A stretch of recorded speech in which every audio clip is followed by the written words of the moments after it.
হাতির তাণ্ডবে ভিটেমাটি ছাড়া 50 পরিবার, গ্রাম বদলে গেল চা বাগানে। স্মৃতি হয়ে দাঁড়িয়ে কামাতপাড়া স্কুল। প্রকৃতি বনাম মানুষের লড়াইয়ে শেষ পর্যন্ত জয় হলো বন্যপ্রাণেরই।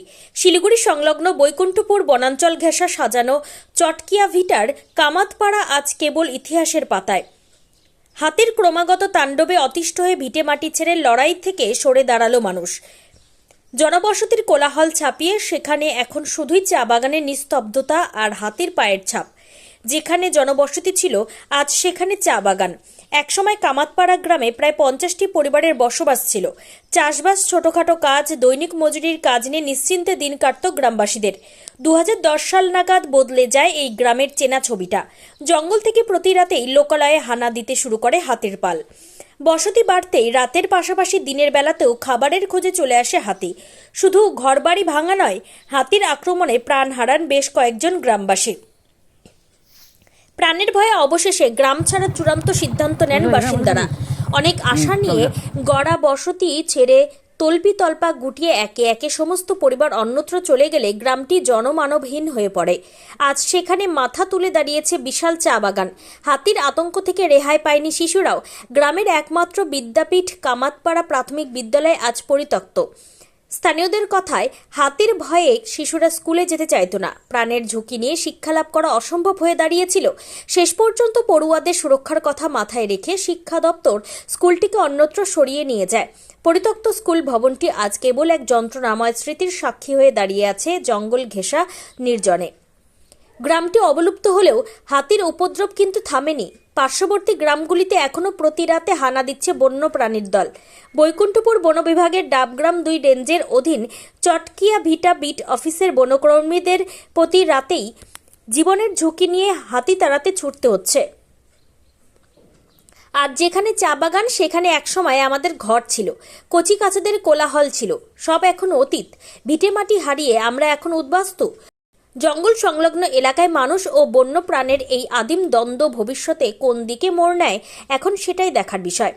কামাতপাড়া কেবল একটি গ্রামের নাম নয়, বরং বাস্তুহারা মানুষের দীর্ঘশ্বাসের প্রতিচ্ছবি হয়ে গিয়েছে উত্তরবঙ্গের মানচিত্রে।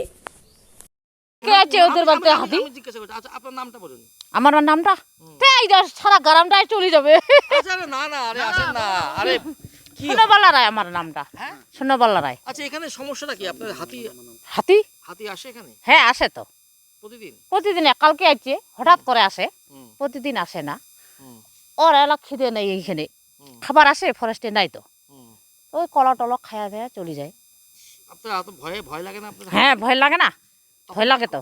চলো ওই গার্ডগুলোকে ডাকাই, ওই ফরেস্ট গার্ডগুলা, ওরা যায় পিটায়, গাড়ি আসে, পটকা ফুটায়, ওগুলা করে। এই যে এখানে যে গ্রামটা ছিল, গ্রামটা কোথায় গেল?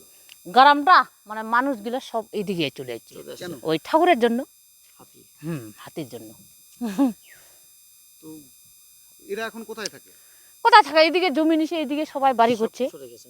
সব সরে গেছে। এই যে আপনি জঙ্গলে যাচ্ছেন কাজ করতে, তো কি নাখরি আনতে যাই জ্বালানোর জন্য।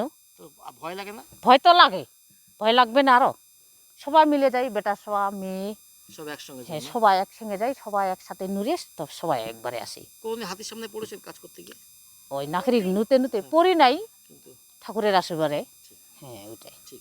তো এই গ্রামের লোকরা মানে কেন চলে গেল এখান থেকে? ওই যে একটা মেয়েকে মারছে না, ও তার জন্য এদিকে চলে যাচ্ছে সবাই ভয়ে। আর আগে তো 9 ছিল না, এখন তো 9 হয়েছে, কারেন্ট ছিল, এখন কারেন্ট হয়েছে। এইটা মন্দিরটা হলো চালু, পূজা দেয়।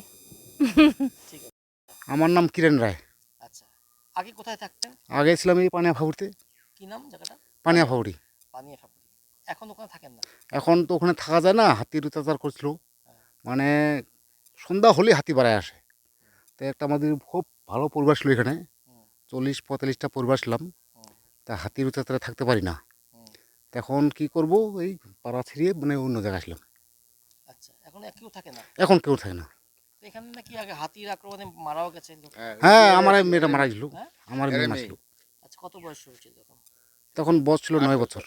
ও, কি করে মারা গেছিল? হাতির মানে বনুয়া হাতি, মানে রাত্রি 9টার দিকে আসে, মানে বাড়িতে ঢুকে মারছে আমার মেয়ে। তো এখনো আছে হাতি আসে? হ্যাঁ, এখনো হাতি আসে। ফরেস্ট ডিপার্টমেন্ট আসে, তারা নতুন যখন বাড়ায় তখন আসে তারাই। এখনো আতঙ্কের মধ্যে থাকে না? এখনো আতঙ্কের মধ্যে থাকি। এখন তো এই পাড়ায় কেউ নাই, সবাই আপনার অন্য অন্য জায়গায় চলে গেছে, এখন খালি।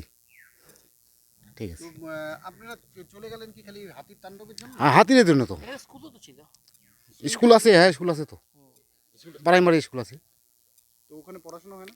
এখন ওই তো বাইরে থেকে আসে বাচ্চাগুলো, বেশি ছাত্র হয় না, ওই 15-20টা হয়, এগুলোই পড়াশোনা।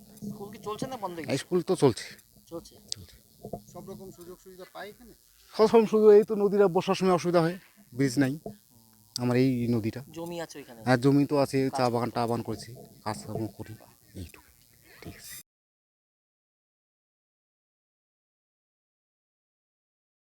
আপনার পরিবারের কোনো সদস্য কি নেশা বা দীর্ঘদিন ধরে মানসিক রোগের মতো সমস্যায় ভুগছেন?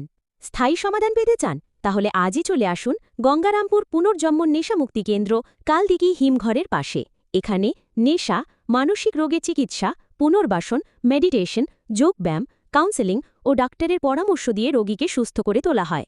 আপনার প্রিয়জনকে সঠিক পথে ফিরিয়ে আনতে সর্বদা পাশে আছে গঙ্গারামপুর পুনর্জন্ম ডি অ্যাডিকশন সেন্টার এবং চ্যারিটেবল ট্রাস্ট। আমাদের ঠিকানা দক্ষিণ দিনাজপুর, গঙ্গারামপুর, কালদিঘি হিমঘরের পাশে। যোগাযোগ 8670149220।